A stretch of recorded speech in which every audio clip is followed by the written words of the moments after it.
नमस्कार मित्रों, राजस्थान अध्यापक पात्रता परीक्षा यानी रीट उसके लिए शॉर्ट विज्ञप्ति आ चुकी है। परीक्षा की तारीख फिक्स हो चुकी है। अगर आप शिक्षक बनने का सपना देख रहे हैं, आप बीएड या बीएसटीसी कर चुके हैं या कर रहे हैं, तो आपके लिए पात्रता परीक्षा जरूरी है। इस पड़ाव को आप पार करोगे तभी आपका शिक्षक बनने का सपना पूरा हो पाएगा, तभी आप जो मुख्य परीक्षा होगी उसमें बैठ पाओगे। तो विस्तार से चर्चा करेंगे कि L1 का क्या पैटर्न है, L2 का क्या पैटर्न है, उसके अलावा और भी आपके जितने भी सवाल है तो है आपकी जो जिज्ञासाएं हैं, पहले आप कंप्लीट वीडियो देखें, उसके बाद भी आपकी कोई जिज्ञासा बचे तो जो है आप कमेंट करके उसका पूछना। विज्ञप्ति आप देख ही चुके हैं, ये शॉर्ट विज्ञप्ति आई है, अभी डिटेल विज्ञप्ति आएगी। 16 तारीख से फॉर्म भरने जो है वो शुरू हो रहे हैं, 16 तारीख से, और 16 तारीख से शुरू है, 15 तारीख को जो है 15 जनवरी तक लास्ट डेट है। आप लास्ट डेट का इंतजार मत करना, 16 तारीख से शुरू होते ही आप 2-4 दिन में फॉर्म भर देना। और 27 जो है तो आगे की तिथियां, परीक्षा की दिनांक रखी है 27 फरवरी। 27 फरवरी, पहले जनवरी की बात चल रही थी, अब फरवरी फिक्स कर दिया, बहुत अच्छी बात है। 80 दिन आपके पास मान के चलिए, आज से आप अपने पास 80 दिन मान के चलिए, और न तो ये कम है न ज्यादा है, पर्याप्त है। पिछली बार रीट आपकी पात्रता पास नहीं हुई, या आप एकदम बिल्कुल नए हैं, आपने अभी अभी बीएड या बीएसटीसी की है, या आप अभी फर्स्ट ईयर में है, यानी आपने इसी साल एडमिशन लिया है, उनके लिए भी आपने देखा होगा शिक्षा मंत्री महोदय का बयान आया था और उनको भी अलाउ कर दिया है। क्लियर? अब हम पेपर की बात करें तो पेपर 2.5 घंटे का होगा। अब हम आपके तमाम जो सवाल जो लगभग आपके दिमाग में आते हैं उनकी बात कर लेते हैं। सबसे पहले L1 जो बीएसटीसी या DLED कर रहे हैं उनके लिए एग्जाम का पैटर्न ऐसा रहता है, मनोविज्ञान के 30 क्वेश्चन आते हैं, सेम यही फॉर्मेट L2 में है। भाषा प्रथम 1 लेनी होती है आपको, उसके 30 क्वेश्चन आते हैं। क्वेश्चन की संख्या भी ऐसे रहेगी, 1 से लेके 30, फिर 31 से लेके 60, फिर उसके बाद में भाषा सेकेंड और लेनी आपको लेनी होती है, उसके रहेंगे 61 से लेके 90। क्वेश्चन संख्या भी आपको इसी प्रकार से करनी है, यानी इसी प्रकार से रहेगी। फिर यहाँ 30 क्वेश्चन, और उसके बाद में आपके पर्यावरण के 30 क्वेश्चन आएंगे जो कि 91 से लेके आगे होंगे। गणित के आपके 30 क्वेश्चन आएंगे, इसमें 4 यूनिट तो आपके लाभ हानि ब्याज वगैरह वो है, 2 यूनिट जो है वो शिक्षण विधियों की है। तो इस प्रकार से कुल 150 क्वेश्चन होंगे आपके पास। एक प्रश्न 1 अंक का होगा, यानी आपके पास 150 क्वेश्चन, 150 अंक, और समय कितना होगा 2.5 घंटे, यानी 150 ही आपके पास में मिनट रहेगी। ठीक है, क्लियर? नेगेटिव मार्किंग इसमें नहीं होती है। अब जीट L2 की बात करें तो मनोविज्ञान आपकी इसमें भी रहेगी, सेम ही सिलेबस है। भाषा प्रथम भी इसमें रहेगी, सेम ही सिलेबस है, कोई चेंज नहीं है। यहाँ चेंज है, भाषाएं 7 कौन कौन सी है? हिंदी ले सकते हैं आप, या अंग्रेजी, या संस्कृत, या उर्दू, या पंजाबी, या सिंधी, या गुजराती। देखो, हिंदी, अंग्रेजी, संस्कृत और उर्दू, ये तो आप स्कूली लेवल पर भी पढ़ते हैं, या संस्कृत लेते हैं, या उर्दू लेते हैं, हिंदी अंग्रेजी पढ़ते हैं।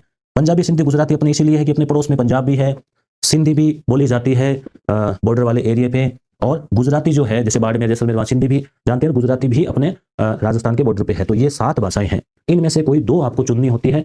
भाषा प्रथम में इनमें से कोई एक, और भाषा द्वितीय में भी इनमें से कोई एक। आप ऐसा नहीं है कि प्रथम में भी हिंदी, सेकंड में भी हिंदी ले लो, ऐसा नहीं है। एक भाषा प्रथम में लेनी है, एक दूसरे में लेनी है। क्लियर? अब बात करते हैं L2 की।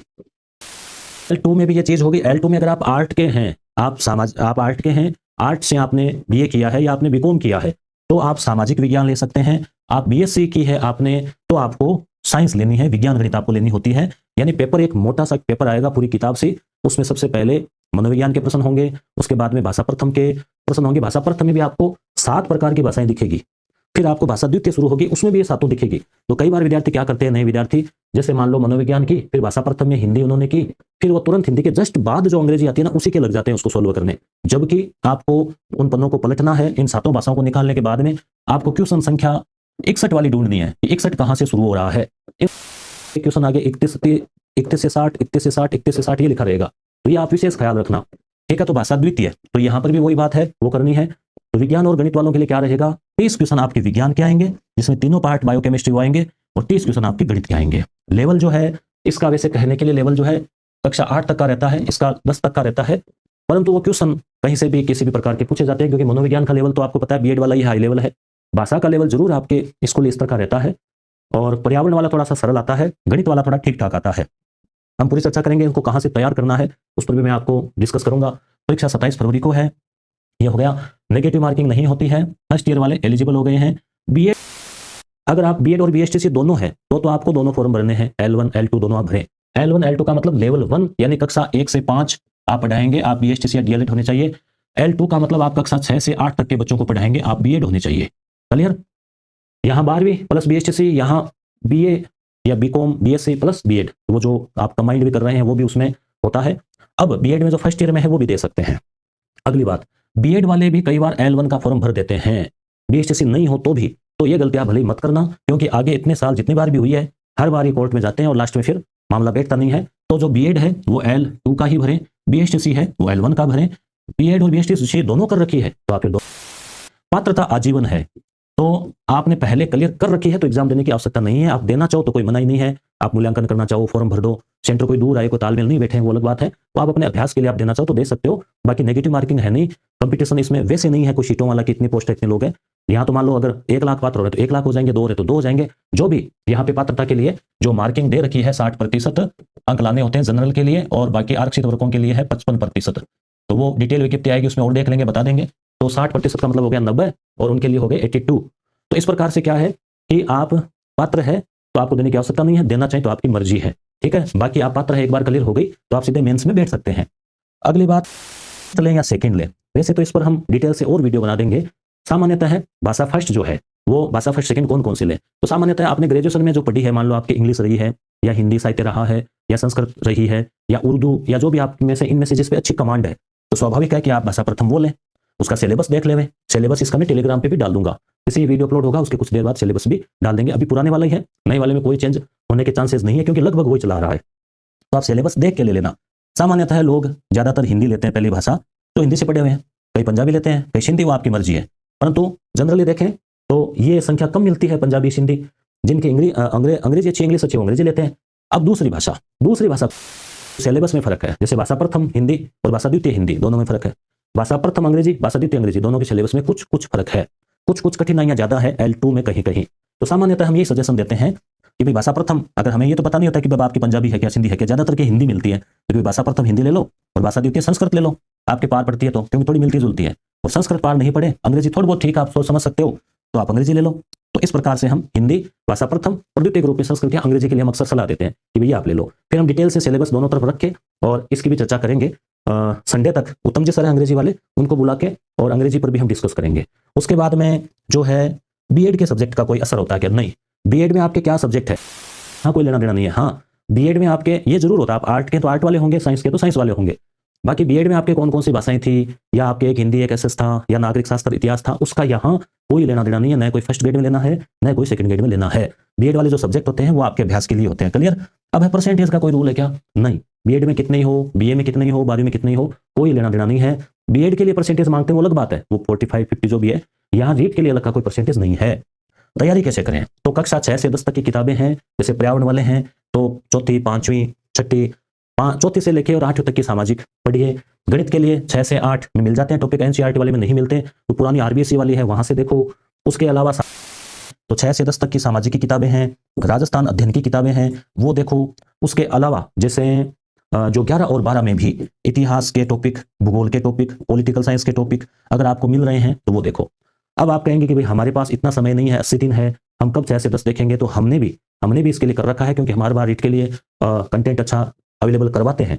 तो हमने इसके लिए क्या कर रखा है, आप यस गुरु प्राइम एप्लीकेशन से जुड़ के भी आप तैयारी को धार दे सकते हैं। वो भी मैं आपको बता देता हूं। जैसे हमने यस गुरु एप्लीकेशन है, उसका लिंक डिस्क्रिप्शन में दे दूंगा या प्ले स्टोर से आप डाउनलोड कर लेना। रीट 2025 पात्रता परीक्षा के लिए अलग से एक फोल्डर बना रखा है, उसमें आपको मनोविज्ञान की टेस्ट सीरीज मिलेगी, जिसमें 30 टेस्ट है। एक तो भी हमने डाल दिए, और रीट L1 और L2 में सेम ही सिलेबस है। दूसरा, यूट्यूब के ऊपर मैं मनोविज्ञान की लाइव क्लासेज अब लूंगा। पहले मैंने ली थी 10 क्लास, फिर दीपावली आ गई, फिर भर्ती पहले था जनवरी में है, फिर आई नहीं विज्ञप्ति, अब आ गई है, तारीख आ गई है, तो वापस लेके और मनोविज्ञान में यूट्यूब के ऊपर लाइव जो है लेके कंप्लीट करवाऊंगा। जो क्लासे हो गई है 10-12 वो तो हो गई, उसके आगे का करवाऊंगा। टेस्ट सीरीज आप यहाँ से ले सकते हैं, मात्र 30 रुपये जो है इसकी प्राइस है। सामाजिक विज्ञान के हमने 15 टेस्ट पेपर लगाए हैं, जिसमें 12 टॉपिक वाइज, यूनिट वाइज और 3 फुल, ये भी आपको यहाँ मिलेंगे।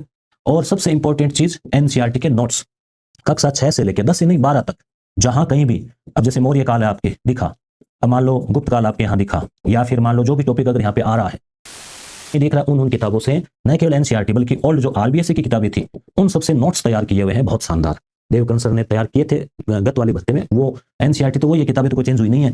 तो ये बहुत शानदार 125-30 पेज के नोट्स है, उनको आप डाउनलोड कर लोगे और प्रिंट आउट भी निकाल के पढ़ सकोगे, ये हमने इसमें सुविधा दे दी है। ऐसे साइकोलॉजी के नोट्स जो मैं लाइव क्लास में करवाऊंगा, वही यहाँ पर भी आप उनको डाउनलोड और प्रिंट कर सकते हो। ये कुछ फ्री है आपके लिए, रीट ओल्ड पेपर 2011 से 21 टॉपिक वाइज। गणित के लिए L1 वालों के लिए गणित की क्लासेस लगा रखी है, यूनिट 4 तक की, 1 2 3 4 की 15-20 क्लास आधे घंटा की आप कवर कर लोगे यहाँ से आराम से। उसके अलावा कक्षा 6 से 10 तक राजस्थान अध्ययन की किताबें चलती है, राजस्थान का जीके उन्हीं में है, तो उनके भी हमने यहाँ 500 डाउनलोड के लिए दे दिए हैं। एनसीईआरटी से तैयार 350 क्वेश्चन भी हमने डाउनलोड के लिए दे रखे हैं। तो विद्यार्थी यहाँ से काफी जुड़ चुके हैं, आप भी यहाँ से जुड़ सकते हैं। अब आपकी रीट क्लियर है या आप साथ साथ मेंस देना चाह रहे हैं, साथ का मैं सजेशन नहीं दूंगा क्योंकि समय मिलेगा आपको। जिनकी रीट क्लियर है उनके लिए रीट मेंस जो है इतिहास, अर्थशास्त्र, राजनीति, भूगोल, सामाजिक वाला पार्ट, इंग्लिश लैंग्वेज, हिंदी व्याकरण और साइंस, इनके भी अवेलेबल है। स्कूल व्याख्याता के लिए कुछ टेस्ट अवेलेबल है, तो यहाँ से आप यस गुरु एप्लीकेशन से जुड़कर भी रीट परी, रीट मेंस इनके तैयारी कर सकते हैं। यूट्यूब पर भी इसी पर भी आप बने रहिए। यहाँ पर मेरा प्रयास है कि भाषा प्रथम हिंदी और भाषा द्वितीय इंग्लिश दोनों जो व्याख्याता है इनके गुरुजन उनसे बात हो रखी है, इनकी क्लासेस भी यूट्यूब पे चलाएंगे और साइको में करवाऊंगा, साइको के बाद एसएसटी पर करेंगे। धन्यवाद। मेरे ख्याल से संपूर्ण जानकारी आपको मिल गई होगी। और भी कुछ रहा है आपके डाउट तो आप कमेंट कीजिए। धन्यवाद।